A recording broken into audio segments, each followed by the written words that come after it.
Well, you have my title before you. You probably looked at that before coming here. So now I'll give you the talk, which hopefully will explain why I chose that title.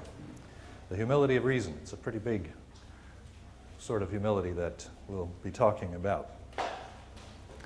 At least a part of intellectual humility is behaving in intellectual contexts in a way that is consonant with what there is reason to believe about the nature and extent of our intellectual importance. I say at least a part. I'm only claiming to carve out a little chunk, maybe a necessary condition, something that would belong in any larger conception of intellectual humility that might emerge from the discussions of this sort of project. So, behaving in a way that is consonant with what there is reason to believe about the nature and extent of our intellectual importance. But we may think we have intellectual importance for two very different kinds of reason. Because of our own personal characteristics, say, of special insight or accomplishment, or because of characteristics derived from membership in a larger collective. And I'm thinking in particular about the larger collective of human beings to which we belong. Say, of relatively great rational power. After all, we are Homo sapiens, right? Or having been made in the image of God. I will be concerned with the second sort of alleged importance, derived importance, as we may call it, and with one neglected way in which we may be misled into confidence as to its obtaining, and thus into a failure of humility. This way can be exposed by thinking about our location in deep time. By noticing and correcting this failure of humility, so I will suggest, that is, by becoming temporally humble, we will open up a new way of solving problems in epistemology. I think, in fact, we could probably open up new ways of solving problems in a wide range of areas, but I'm working on epistemology. And thus, in a new way, we will show the value of intellectual humility for inquiry. So let's think a little bit about our place in deep time. That is, in the span of billions of years of life on Earth, with which especially the evolutionary sciences have made us familiar in the last century and a half. Now, what we tend to see when we imagine it is something like this. I'm going low tech, okay? I'm going to draw two very simple pictures. I don't think even the word picture properly applies. I'm going to draw a line which terminates with us. When we think about deep time, we tend to think about those billions of years coming up from the past, the deep past. That's what we're thinking about. And we tend to bring it up to the present, to us, to where we are, and then we stop. That's what we look at.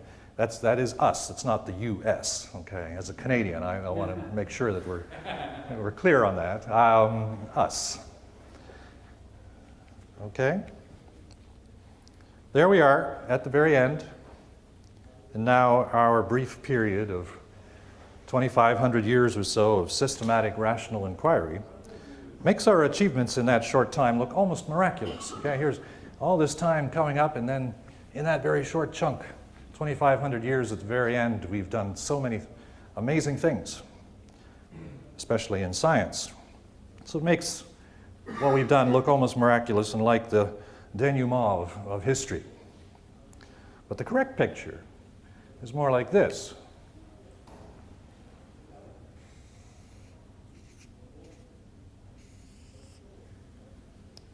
All right, there you've got the only two pictures I will be drawing. I think we need to let our imaginations linger a little on the difference between these two pictures.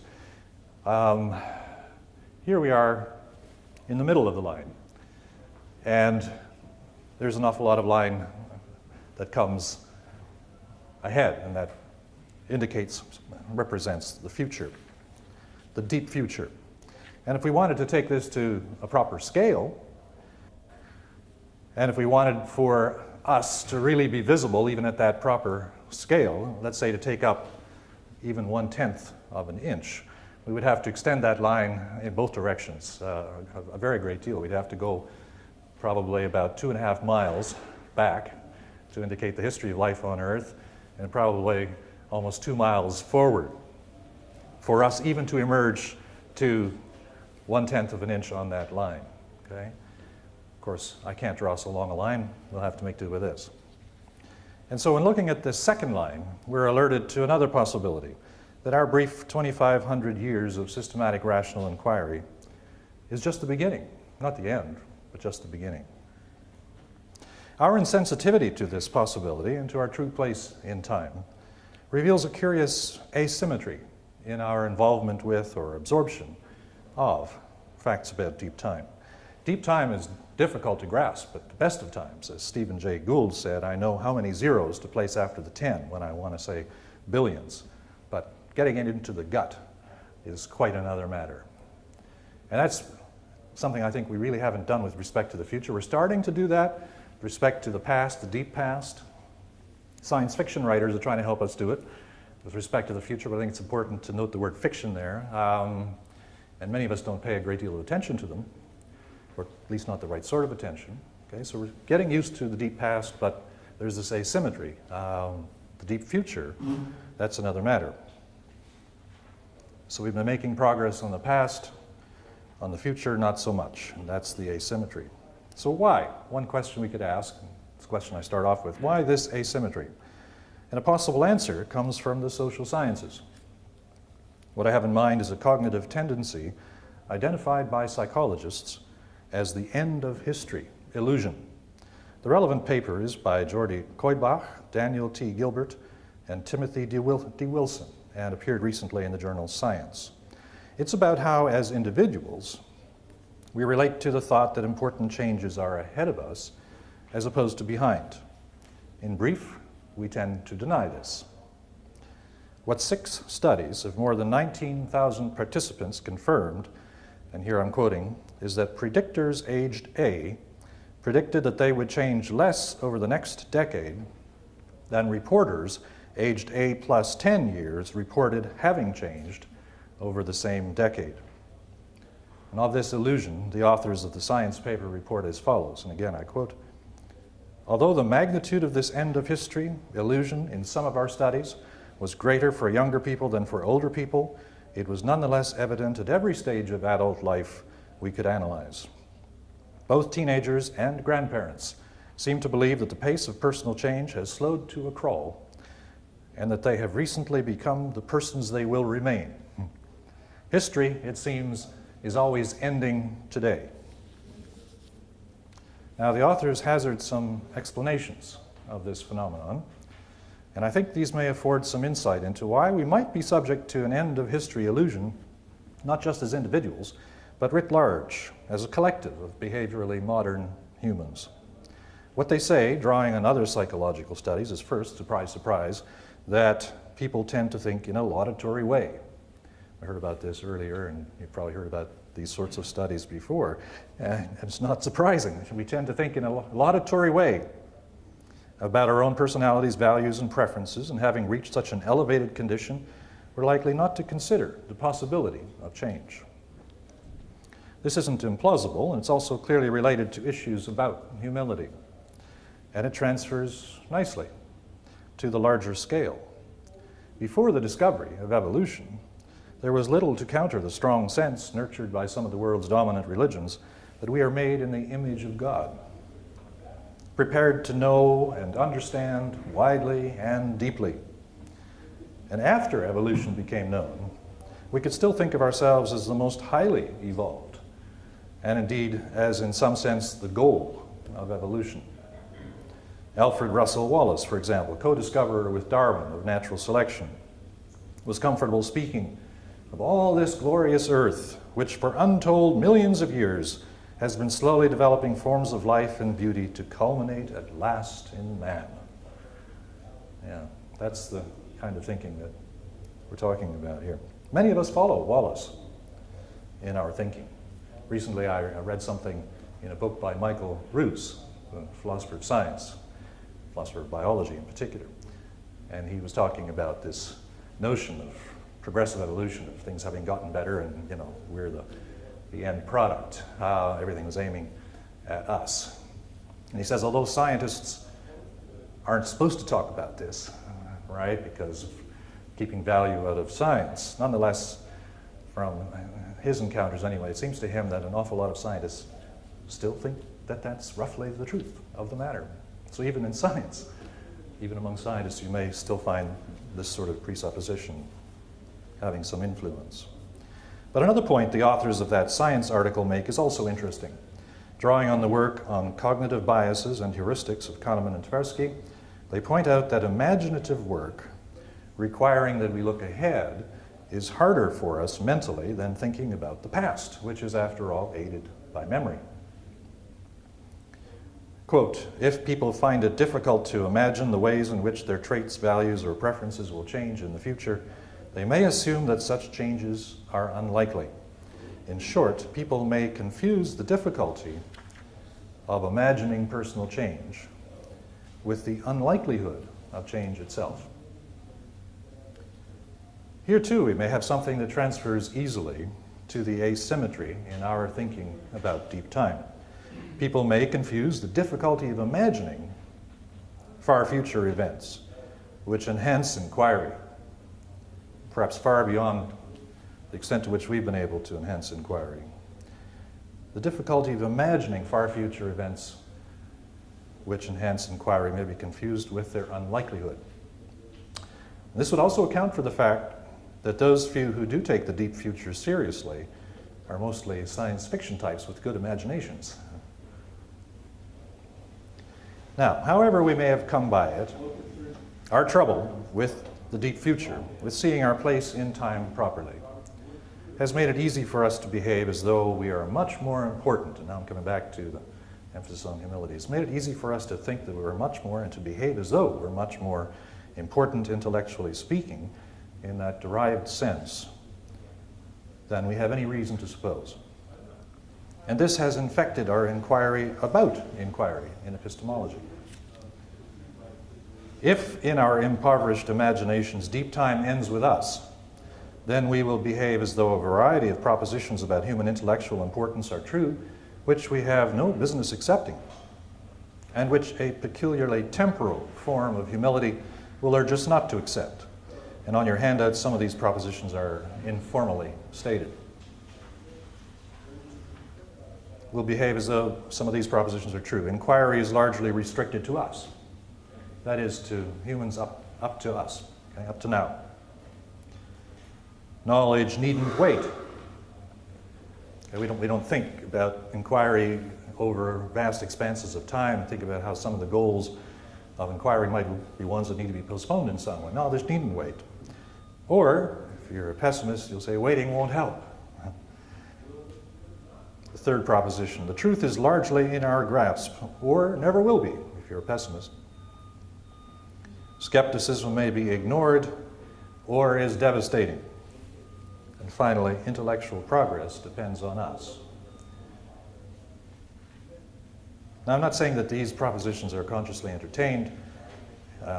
People assent to them, form the belief that they're true, and so on. I think there's something more like a presupposition of our intellectual maturity which has us behaving as though propositions like this are true.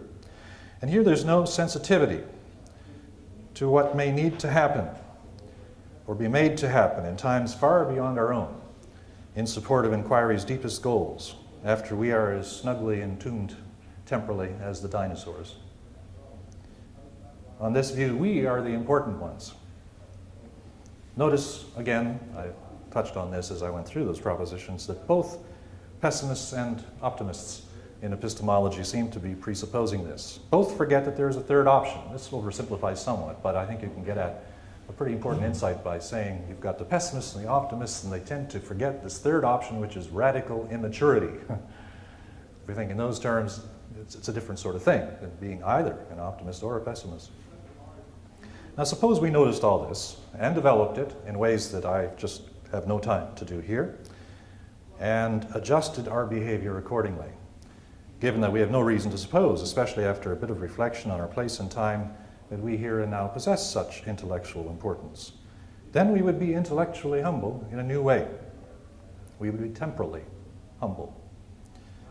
And how might such changes in behavior help us solve epistemological problems, as I earlier suggested?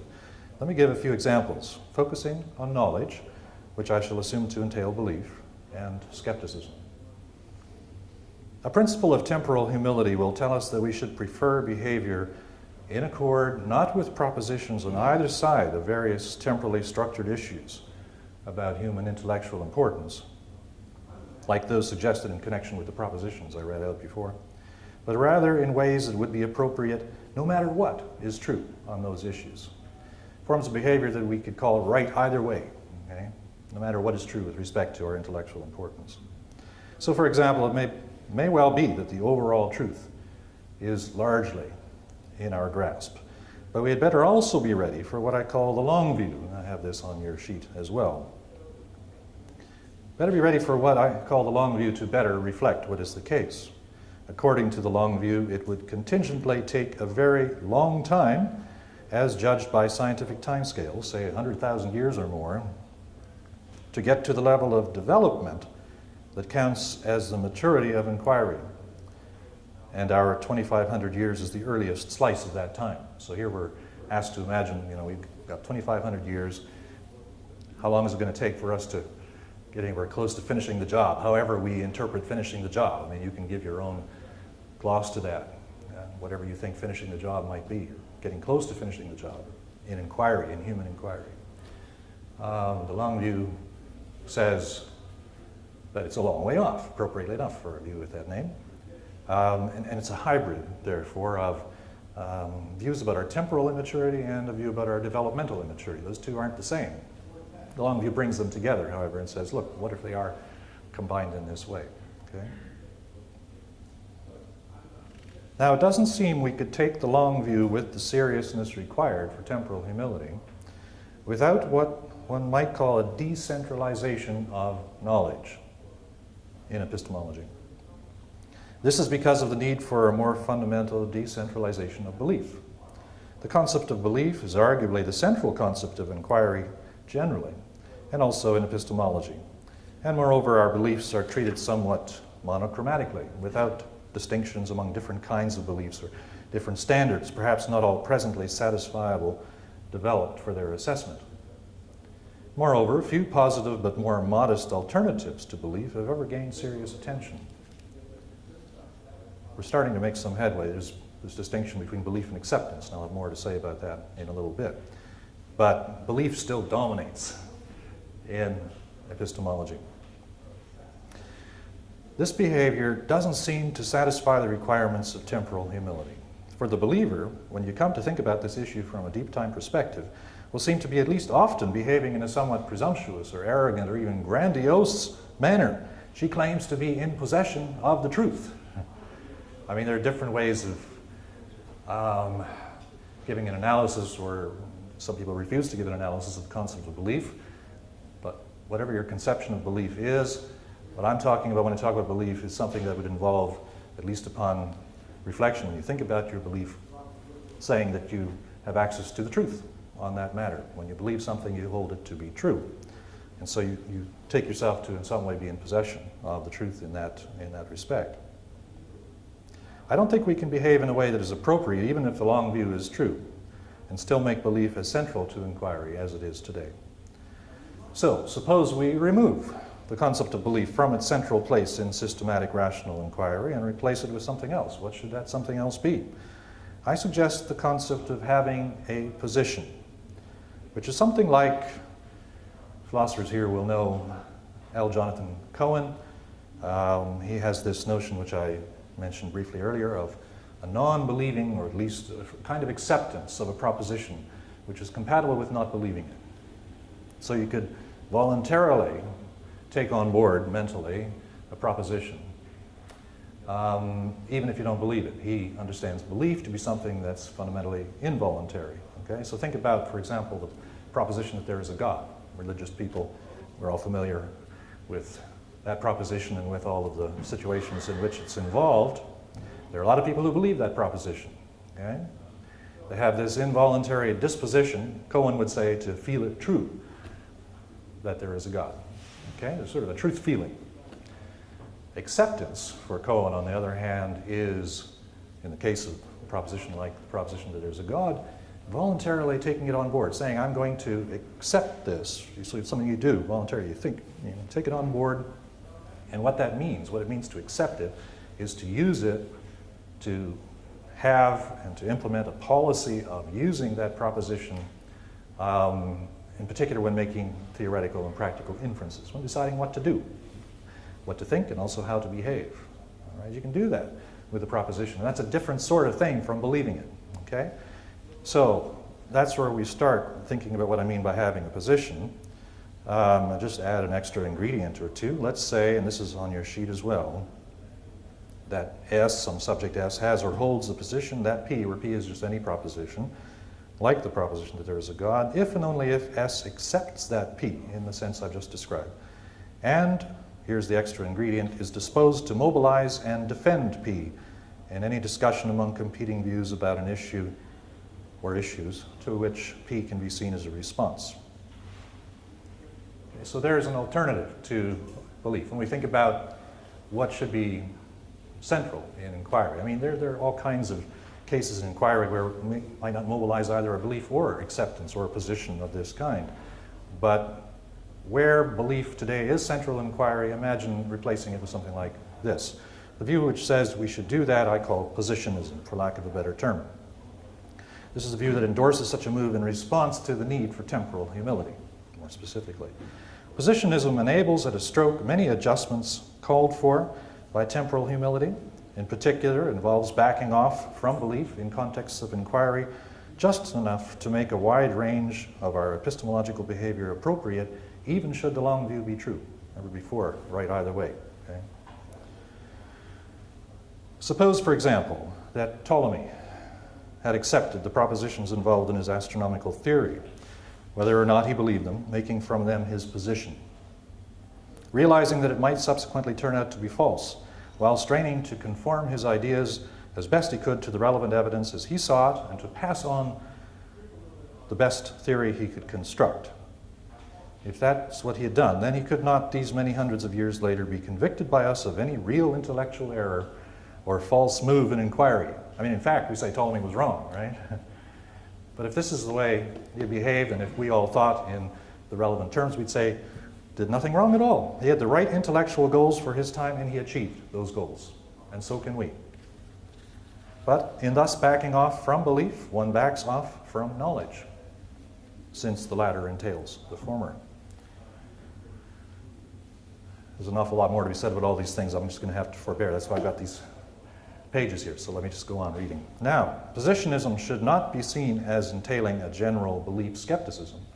What I'm thinking about here, I want you to tell me what you think about this later, because I'm just starting to get into some of these last bits myself. What I'm thinking about here is the idea of putting belief on one side. It's not as though we reject it or say that our beliefs are all unjustified or anything like that. Not a general belief skepticism or wholesale rejection of belief. It's to be regarded as compatible with the views that our extra investigational belief token instances of believing are excused, or even in some non-epistemic sense justified, when naturally or rationally unavoidable. And also that certain belief types may come to be regarded as justifiable even in inquiry, when some special condition, usually not presently required, is satisfied. For example, inquiry-wide consensus. It makes sense, especially in the context where we're talking about humility, to take more seriously the idea of joining the consensus in one's own mind, which is really a way of talking about belief, with consensus of any other minds.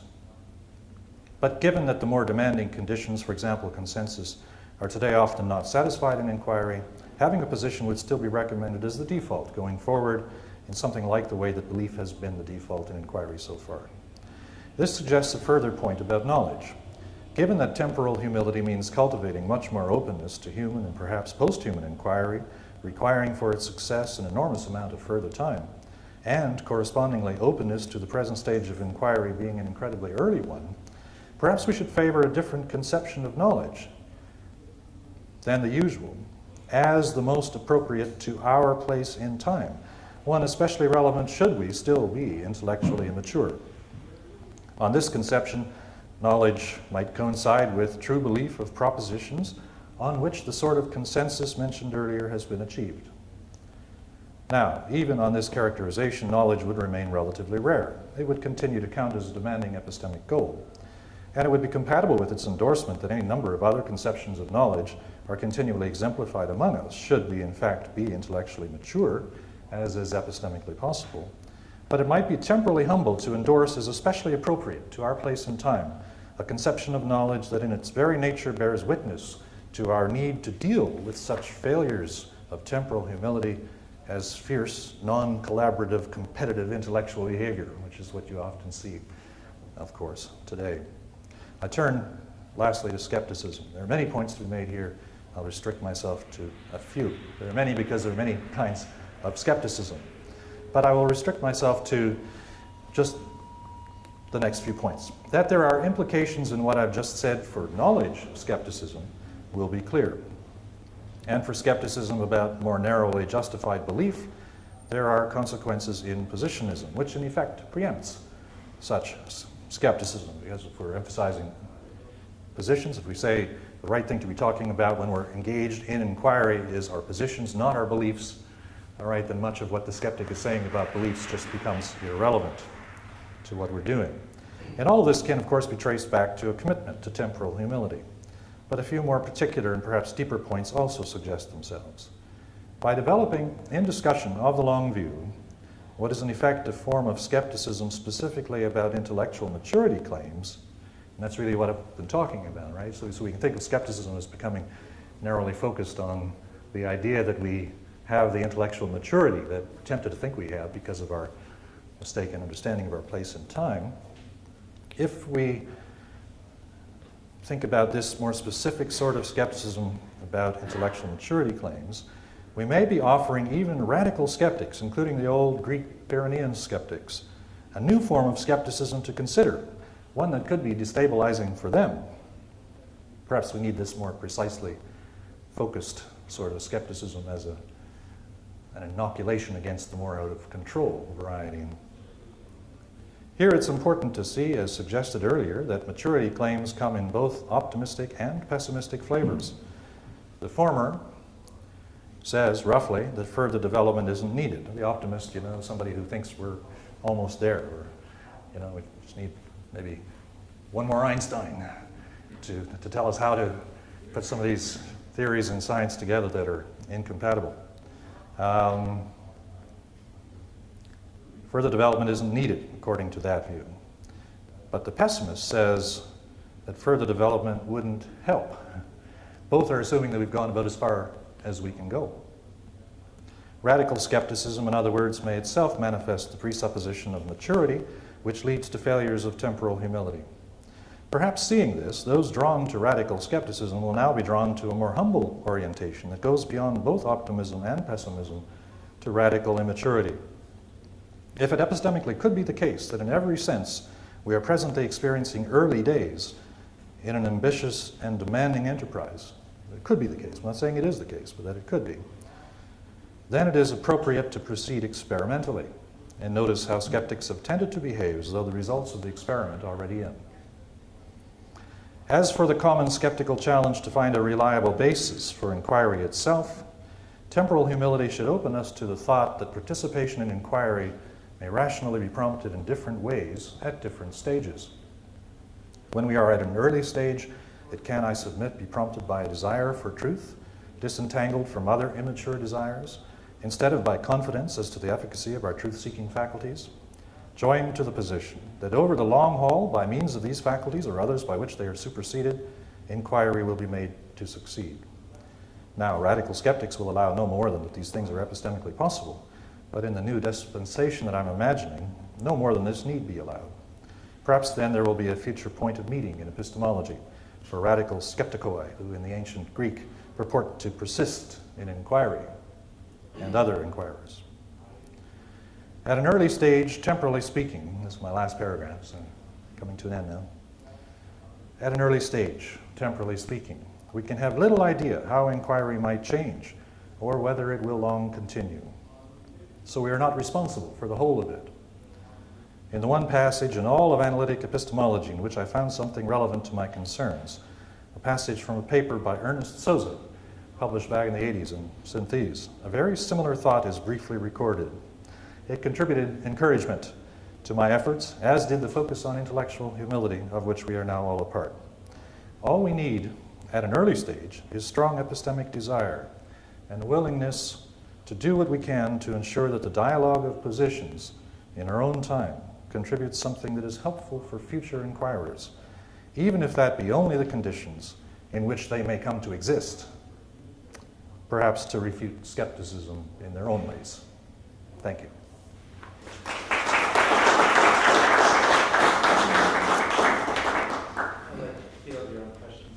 Sure. Yes.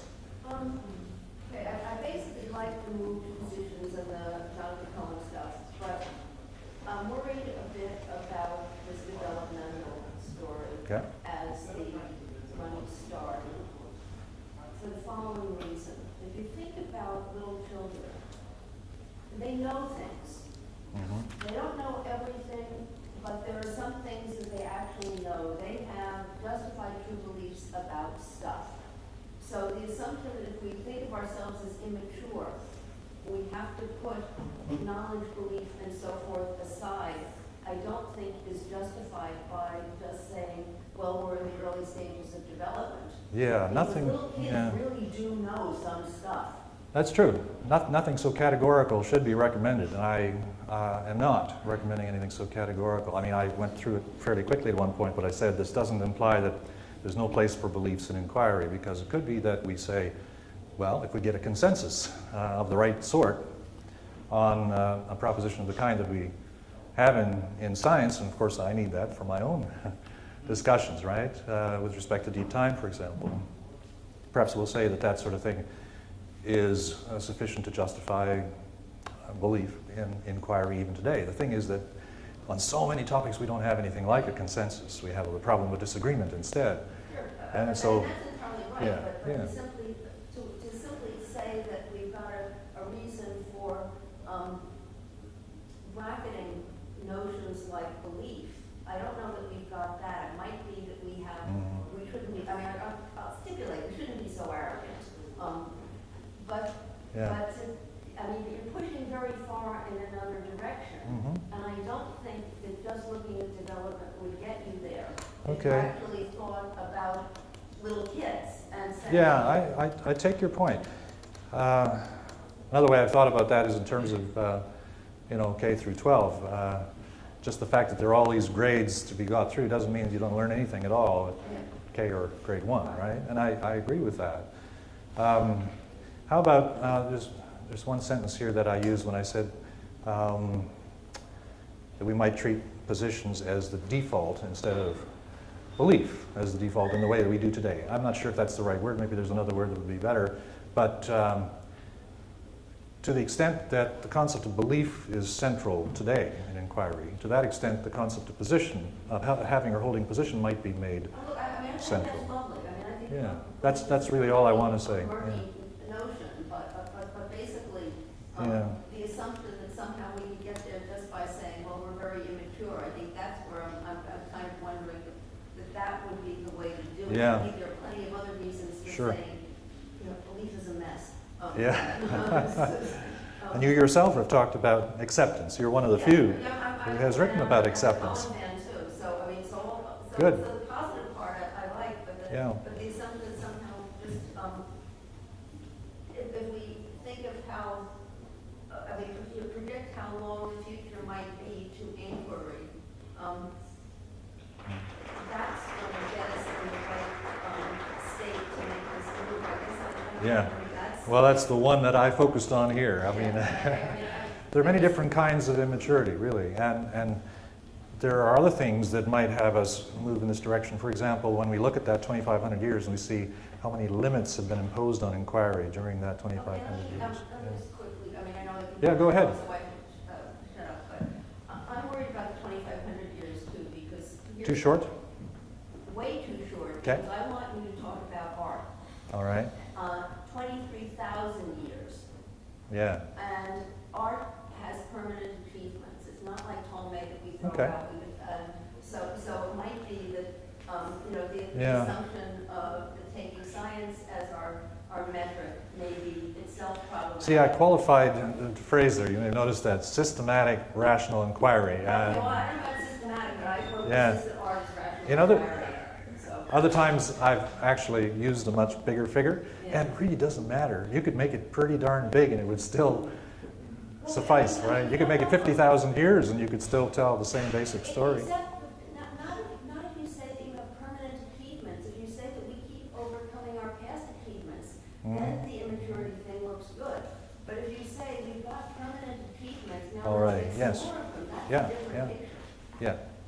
Good, thank you.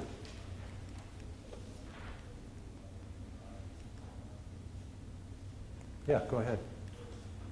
John, I think this is an interesting and creative project that no doubt is, this is no doubt part of a larger thing you're doing. Yes. And I think what makes it especially interesting is that you are placed in the context of this overall project of intellectual humility. Mm. So I see that. I wonder if I could suggest a couple of things, but there are things that Please do. maybe are on the horizon. One is that you think about the possibility that with the passage of time, there is a deterioration intellectually in the tradition or the fund of knowledge, if you like, or something like that. So that with time, some things that were known before are no longer even believed. Mm-hmm. I think that's a possibility. Yes. It's something to think about. And it might be on really big things like your proposition that God or that God exists. Yeah, yeah. And so there could be at a time indicators of the truth of something that are no longer taken seriously later on. Mm-hmm. That's just an interesting possibility.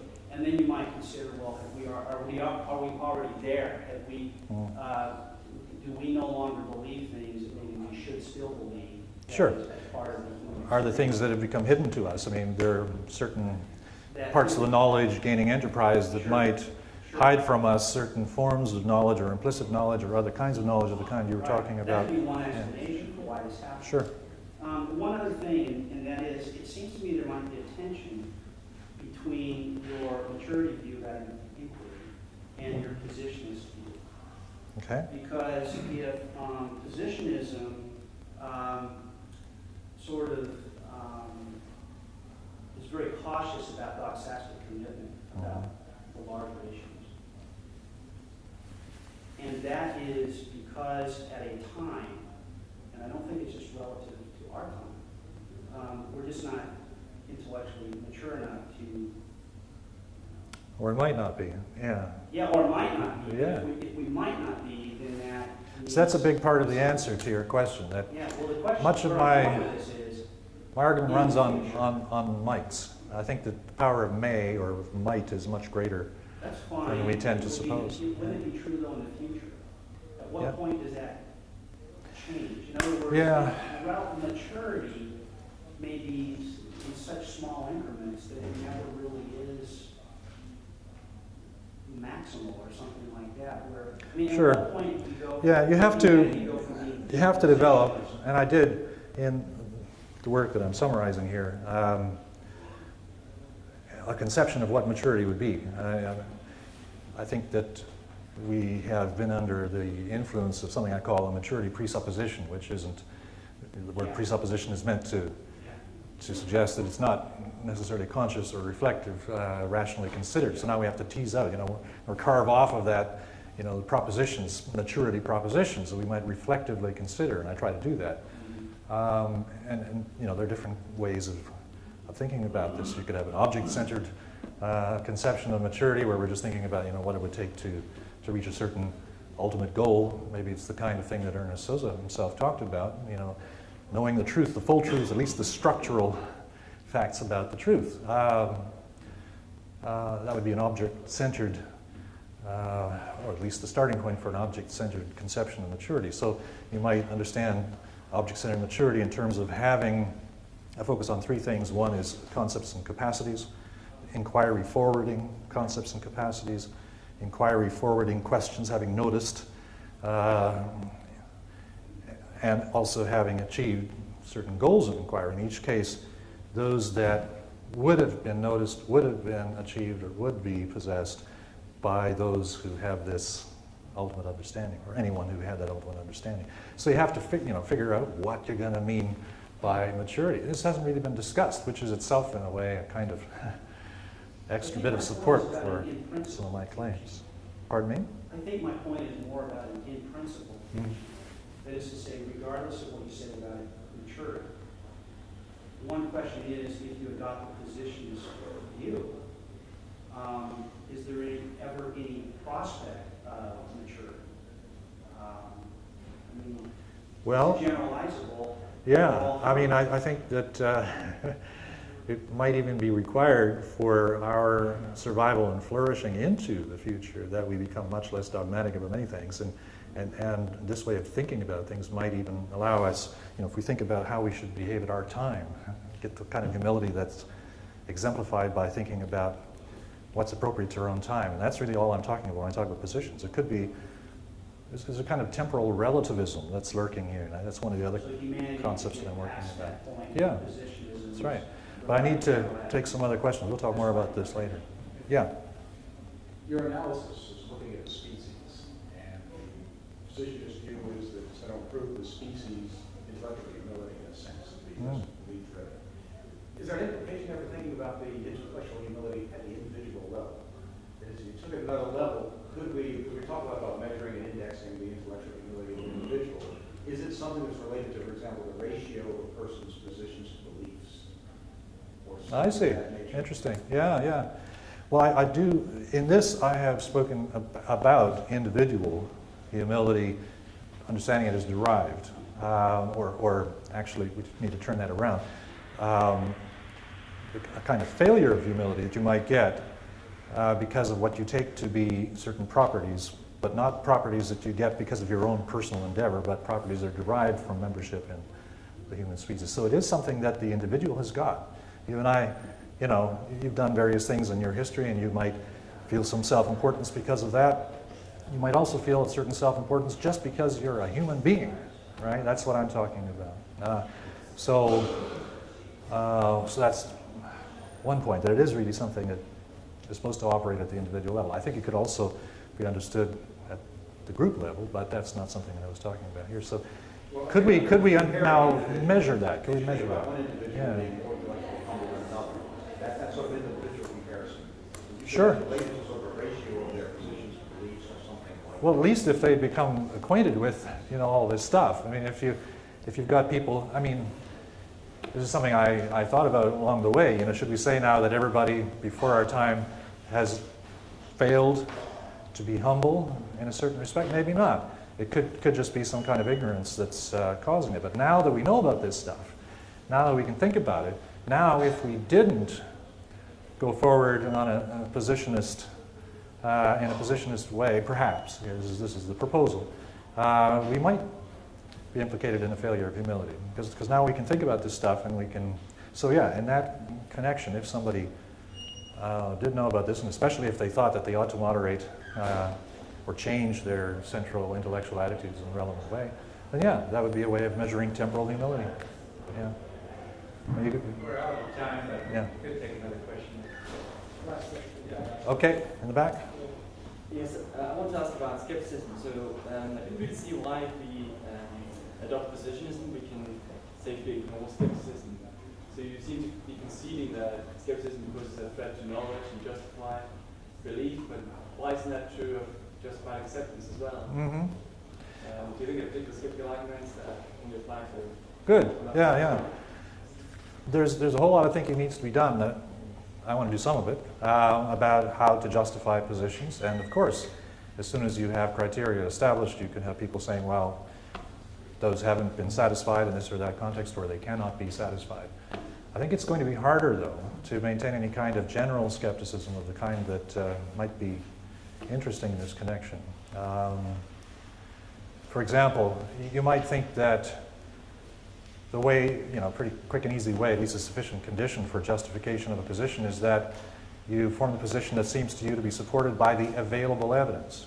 This is one of the cool things about going with positions instead of beliefs. When you have a belief and you think you're in possession of the truth, you've got to say that not just the available evidence, but the unseen evidence too, the unrecognized evidence too, supports my my belief. But perhaps the justification of position, one way at least of getting that, would come from your position being in conformity with how the available evidence looks to you. And even the Pyrenean skeptics allow that things will look to us a certain way, right?